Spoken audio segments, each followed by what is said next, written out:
My name is Swade, straight terrible artist. Released my first project, I want to say back in May, America the Terrible.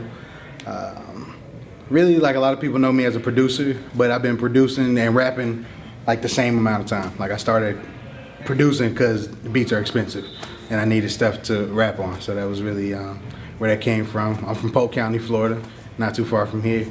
And man, just graduated from UF. I was actually down here this entire week just working on some music. Probably want to drop a couple singles before the year's out, before I really kick it into album mode again. But it's me and Kardec just working on stuff, banging it out. That's really why I was here this week. I kind of almost forgot it was Flavor Fest. It was like, oh, let's go. So my name is Matthew Wade. And one day I was basically like fake freestyling with one of my homeboys. And I was like, yo, the boy's so smooth, they should call me Matt Swade. And that was just a joke. And a whole bunch of people heard it and it just started catching on. And I was like 16 at that point. I actually hated that name for a good year and a half because people called me that ironically.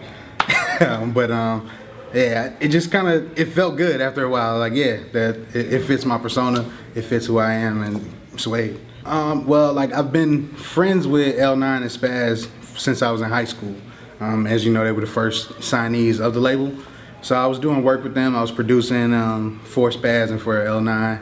And I guess my name kind of came up in some conversations. And basically like, who's this guy?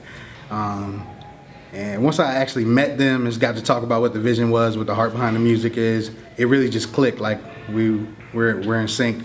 And just from there, it's been a great ride so far. I do typically, you know, some heavy bass stuff, Southern music. I've done stuff for a lot of cats, Thizzle, Alex Faith. I don't want to miss anybody, but that's really. People always ask me, do I like rapping more, do I like producing more? They kind of like go hand in hand and they serve different purposes for me.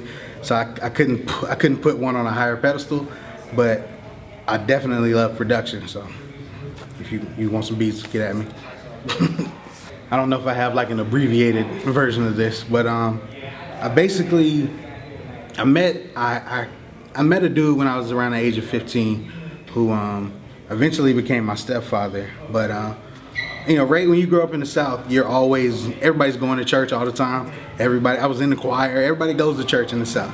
But I never really had an intimate relationship with Jesus. And I met a dude who did, and he lived life in front of me, in front of my family, and that example that he set forth really shaped me at that young age, and it really showed me that, one, that Jesus was there and he loves us, and that we should live for him. And that example that he set forth is I'm still walking that out today. You know, I'm working on new music. America the Terrible is out. Go check that out. And straight terrible. Rapzilla.com. That's kind of creepy.